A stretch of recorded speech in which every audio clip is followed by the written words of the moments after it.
Hey guys, Jeremy here with the Starfire Gaming, and I want to give you a preview of The Incredible Adventures of Van Helsing. Now this game is coming out on Steam May 22nd, and I'm playing the closed beta, so if you want to go ahead and try it, you can pre-order the game from the developer's website, and they'll give you a beta key for Steam, and you can go ahead and start playing, but it will be coming out really soon, so not really too necessary. But the game's only $15, and for 15 bucks, I think this game's awesome. So I'm going to give you a preview of the game just to show you what it is, because it's still, a lot of people don't know about it. So I'm going to go ahead and start a new character here.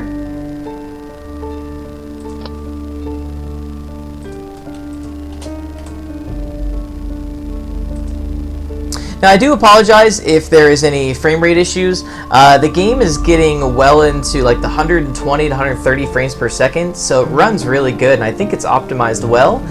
Just for some reason, whenever I'm recording, it's not doing so well with the recording. And I am using a different computer than my normal 3-monitor computer. The game does run well on 3 monitors, but since it is a hack and slash dungeon crawler, it's kind of hard to see what's going on for those of you who don't have 3 monitors, so I wanted to upload the videos so it would be easy to tell what's going on. But we'll go ahead and get started.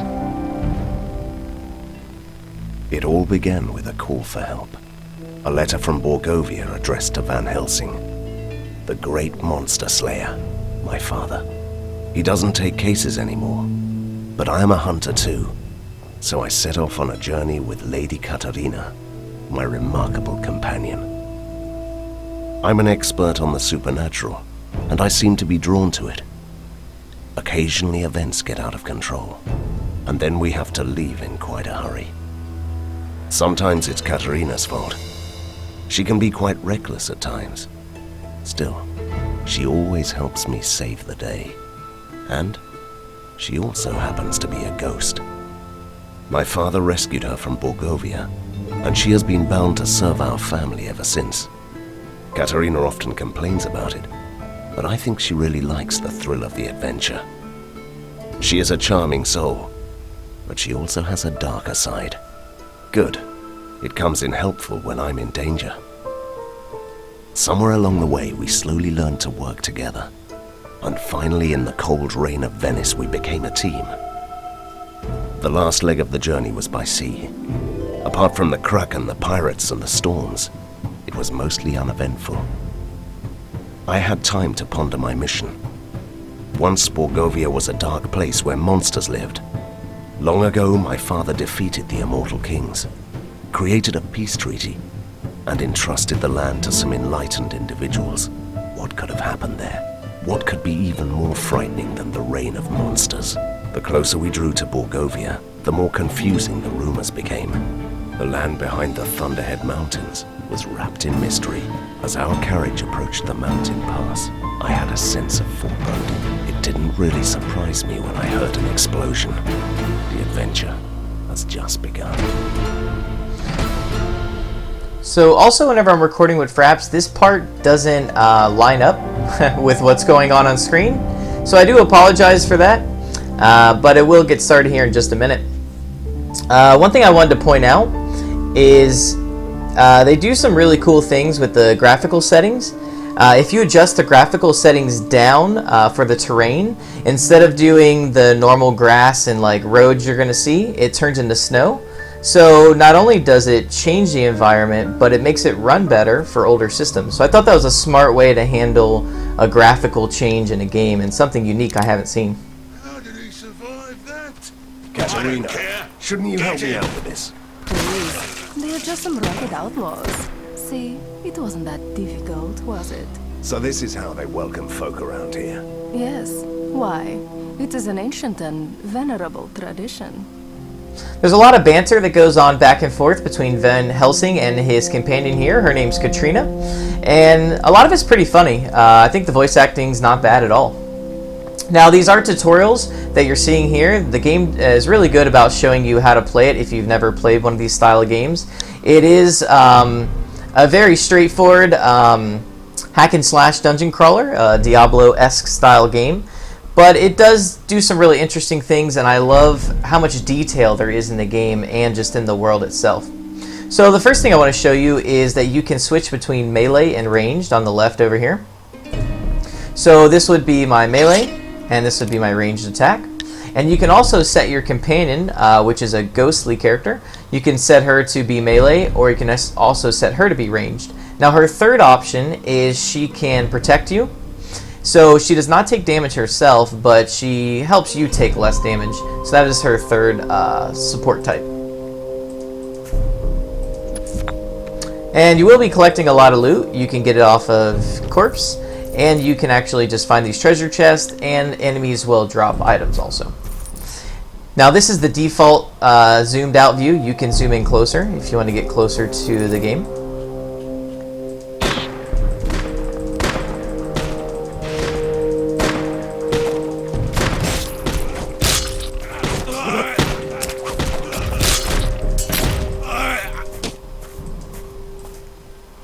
Okay, so these are some of the items. So I'm going to go ahead and show you the inventory.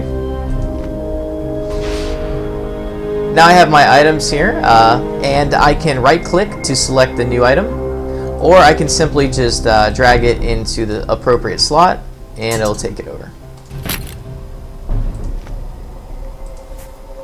Now down here, this is my left click ability, and this is my right click ability, which these can be different. Right now they are the same, but that will change as we go. I like a lot of the detail in the environment, like how you can just kill these little birds over here and other creatures that roam around.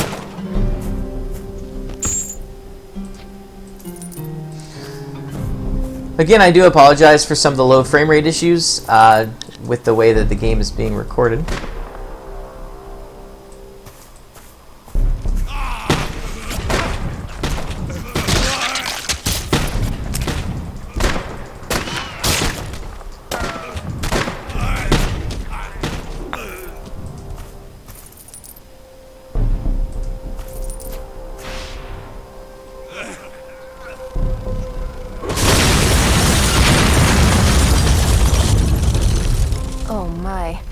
That was stupid. I'm impressed, actually. They do have a sense of theatrics. We could still fly over the chasm. Really? Oh, right. Sometimes I forget how human you are. We should follow the normal pathway there.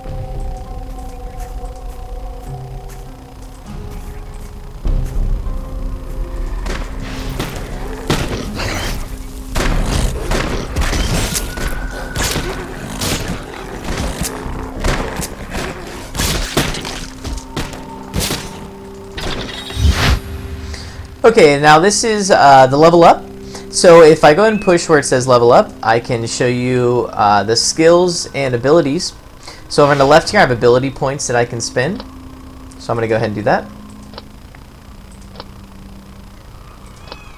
And on the right, these are your skill points that you will be spending.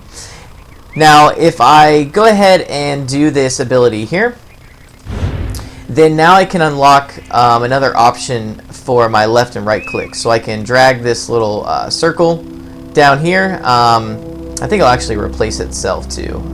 It's stuck in this tutorial mode here. But you don't have just melee abilities.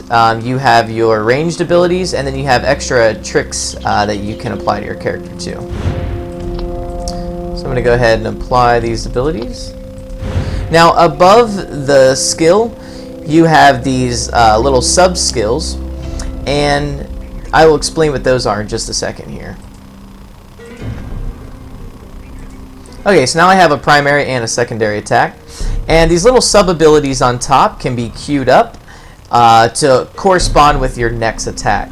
So, for instance, this first bubble would be number 1, this would be number 2, and this would be number 3. So if I hit number 2, because that's the only one I have an ability for at the moment, it'll queue up whatever's in this slot to correspond with my next attack. So this one will paralyze the enemy for 2 seconds. So the next time I attack, that will be wasted, but it will do whatever is in that slot.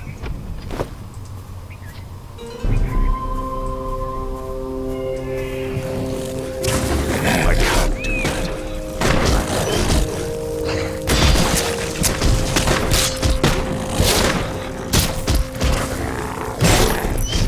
Now you do have to have mana to use your abilities, but I'm going to go ahead and switch to the melee. show you guys some of the melee combat.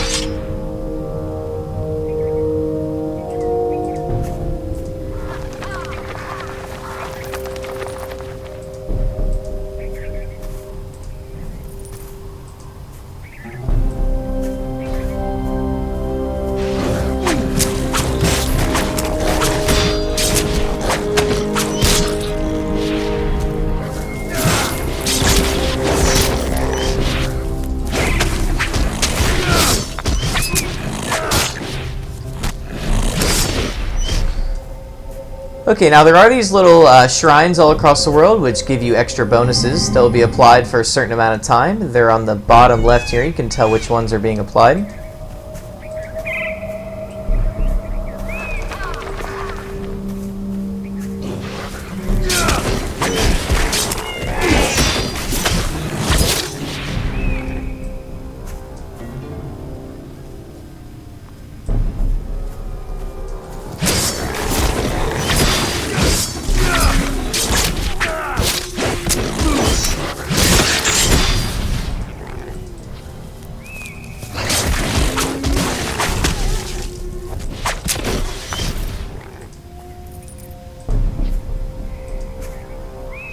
I think the art style in the world is really good in this game. It's almost like a top-down version of The Witcher 2, which is not a bad thing. Full of treasure. Oh, I gotta go catch this guy. He'll drop some treasure for me.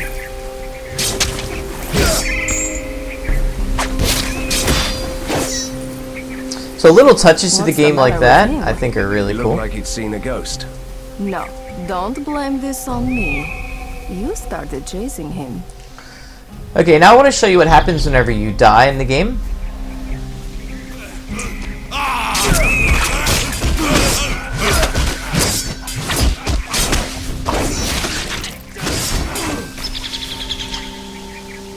Okay, so whenever you die, you have two choices. You can respawn where you're at, or at the nearest checkpoint. Now, if you go to the nearest checkpoint, it's not going to cost you any of your gold coins. And if you respawn here, it will cost you some. And it seems to always be a percentage, so the less gold you have, the less this would cost. So I'm going to go to the checkpoint. Now, if there's not a nearby checkpoint, obviously you could spend the money and make it a little more efficient for you. Go ahead and kill these guys now.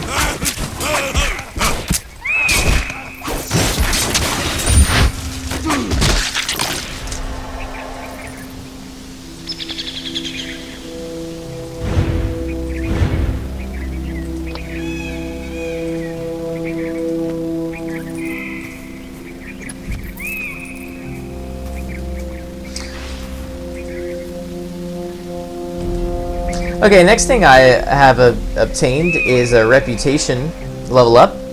So I'm going to go click on that. And you can pick these different perks, which will be passive abilities to learn. And they're pretty cool. This one here, you can increase your inventory slots. Or this one here will give you plus damage, and so on. So I'm going to go ahead and pick the collector perk and learn. And now that perk will be applied to my character. Now the character sheet, this gives you some detailed information on how your character is going. Like you have your DPS, which is your damage per second, and you can get a more detailed info about your character. So it seems to have a lot of MMO concepts put into this single player game. Now, even though the game is single player, it does have online co-op. And the online co-op I have not tried, so I would be interested to see how that plays out. Kill the stranger. Bury him in the woods. I want the hat.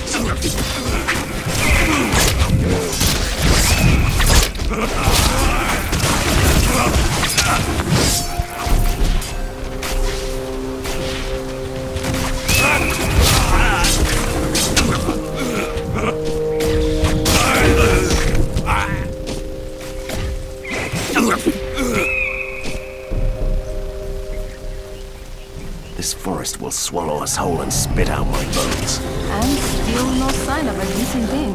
Why would you need an inn? Ghost. So I'm supposed to spend the rest of my nights among the trees like a peasant girl who got lost in the woods. I'd love the idea.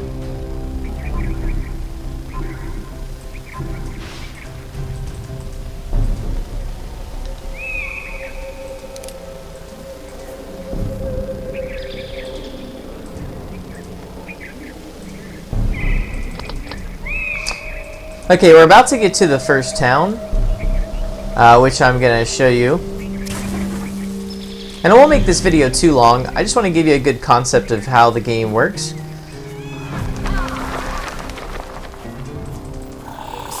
I appreciate whenever a game puts a lot of detail into the combat and not just the environment. Not possible. I don't have enough mana.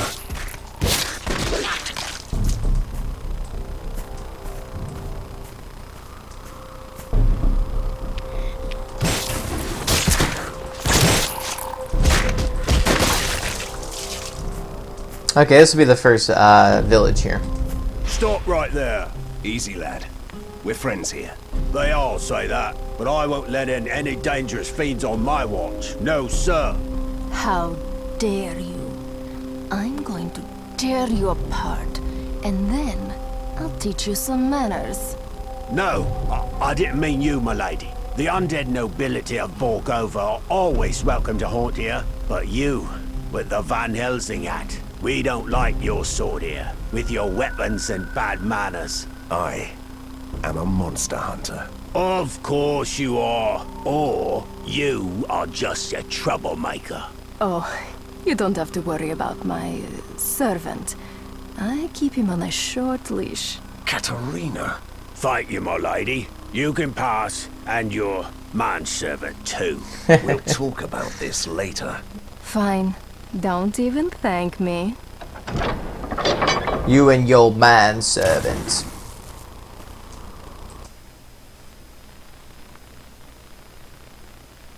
Now this first village we're going to, I can turn in the quest that I have active.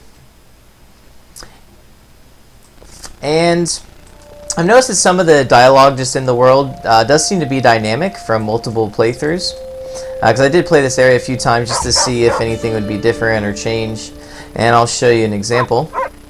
If I go over here to this little message board, they seem to have... Well, this will play out first. You didn't recognize it? That's the ink. The dark material of creation and dreams. But that's a myth. Borgovia is the only place where the ink leaks through the cracks of the world. So you can enter the ink here. Yes, and then you can travel below or behind this world and appear at certain places. That's the ink walk. Oh, you mean teleport. That is such a cliched word. Okay, so this is the little message board I was talking about over here. Things like this, whenever you click on them, they seem to be different. The first time I did it, it was made a sort of a Castlevania reference about a whip. The mayor has ordered a curfew. The monsters have been trying to sneak into the village during the night. You know, this brings back some great childhood memories. So that seems to be dynamic. And I'm going to go ahead and turn in this quest. Welcome, stranger. My lady. And a good day to you. We must get to Borgova. The bridge has collapsed. Then you need to talk to the village mayor, who knows the pathway through the forest. And where do I find him? He went out to investigate a wagon that got lost on the forest road with some valuables. He hasn't returned yet. It's never that easy, my dear Van Helsing.